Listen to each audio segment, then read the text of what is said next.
আলু দিয়ে মুরগির ঝোল ভীষণ ইজি অ্যান্ড কুইক একটা রেসিপি। নতুন আলু কিংবা চন্দ্রমুখী আলু দিয়ে মুরগির ঝোল রান্না খেতে কিন্তু অসাধারণ লাগে। গরম ভাতের সাথে মুরগির এরকম ঝোল হলে বাঙালির আর কিচ্ছু চাই না। এখানে আমি 1 কেজি চিকেন নিয়েছি। চিকেনটা খুব ভালো করে ধুয়ে পরিষ্কার করে জল ঝরিয়ে রেখেছি।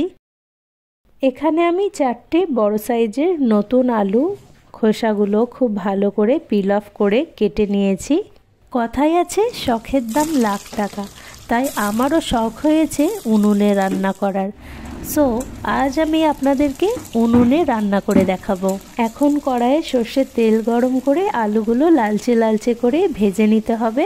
আমরা যতই কষা মুরগির মাংস রান্না করে খাই না কেন, আলু দিয়ে রান্না করার টেস্টটা কিন্তু সম্পূর্ণ আলাদা। আর এই রান্নাটা শীতের সময় বেশি ভালো লাগে। তো আলুগুলো খুব ভালো করে লালচে করে ভেজে নিয়ে এখন একটা প্লেটের মধ্যে তুলে নিলাম। এখানে আমি 1 কেজি চিকেনের জন্য 250 গ্রাম পেঁয়াজ ভালো করে কেটে ধুয়ে রেখেছি। আলু ভাজার ওই সেম কড়াইয়ে এখন আমি পেঁয়াজগুলো হালকা করে ভেজে নেব। খুব বেশি লালচে লালচে করে ভাজবো না। তো প্রথমেই আমি দিয়ে দিচ্ছি 2 টেবিল চামচ লবণ। এর ফলে পেঁয়াজটা খুব তাড়াতাড়ি নরম হয়ে আসবে। তো একটু নাড়াচাড়া করে নিয়ে এবার আমি দিয়ে দিচ্ছি 4 টেবিল চামচের মতো আদা রসুন জিরে গোলের পেস্ট। খুব ভালো করে পেঁয়াজের সঙ্গে মিশিয়ে নিতে হবে। আদা রসুনের রস স্মেলটা চলে গেলে এখন আমি দিয়ে দিচ্ছি 1 টেবিল চামচ লঙ্কা গুঁড়ো আর 1 টেবিল চামচ ধনে এবং জিরে গুঁড়ো।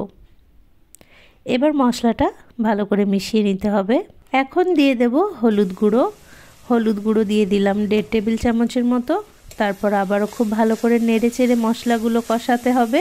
যে কোনো রান্নার মূল মন্ত্র হলো মশলা কষানো।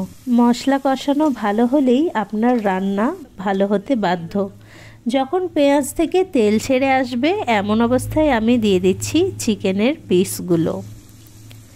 চিকেনগুলো দেয়া হয়ে গেলে এবার খুব ভালো করে সবগুলো চিকেন আমি মশলার সাথে মিশিয়ে নেব। এখন মাংসের সাথে মশলা আরও 5-7 মিনিটের জন্য খুব ভালো করে কষিয়ে নিতে হবে।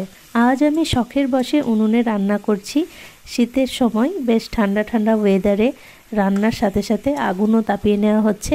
আর উনুনে রান্না করলে একটা ডিফারেন্ট স্বাদ আসে, বেশ এনজয় লাগছে ব্যাপারটা।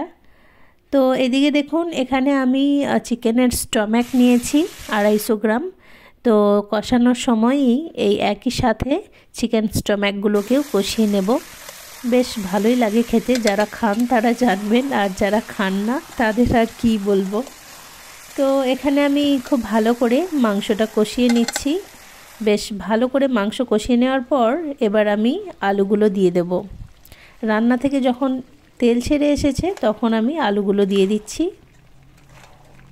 যেহেতু নতুন আলু বেশি সময় লাগবে না, খুব তাড়াতাড়ি সেদ্ধ হয়ে যাবে। তো ভালো করে আলুগুলোকে সাইজ করে নিলাম। 2টো টমেটো কেটে নিয়েছি আর বেশ কিছুটা মটরশুঁটি দিয়ে দিচ্ছি।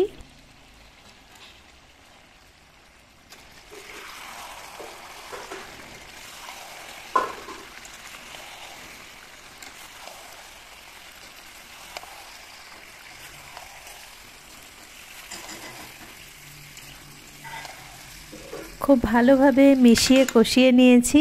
এখন আমি দিয়ে দিচ্ছি জল। আপনারা জলের পরিমাণটা যেরকম ঝোল খেতে চান সেরকম বানিয়ে নেবেন। আমি এখানে ডুবো ডুবো ভাবে জলের পরিমাণ দিয়েছি, যেন আলু আর চিকেন পিসগুলো জলের মধ্যে ডুবে থাকে। বেশ একটু পাতলা ঝোল বানাবো। তো আপনারা নিজেদের পছন্দ মতো ঝোল তৈরি করে নেবেন। একটা জিনিস কি লক্ষ্য করেছেন, প্রথমেই কিন্তু আমি কোনো গরম মশলা দিইনি। একদম সব শেষে এখন আমি বেশ কয়েকটা সবুজ এলাচ, 2টো বড় এলাচ আর কয়েকটা লবঙ্গ দিয়ে দিলাম। চিকেন আলুর ক্ষেত্রে সব শেষে গরম মশলা। আর হ্যাঁ, এটাই হলো আমার মায়ের স্পেশালিটি। তো খুব ভালো করে একবার নেড়ে নিলাম। এখন আমি ধনেপাতা কুচি ছড়িয়ে দিচ্ছি। মাশাআল্লাহ, দেখুন কালারটা কি অপূর্ব লাগছে। রেড অ্যান্ড গ্রিনের কম্বিনেশন কিন্তু সবসময় সুন্দর। এবার একটা ঢাকা দিয়ে 2 থেকে 5 মিনিট রাখবো।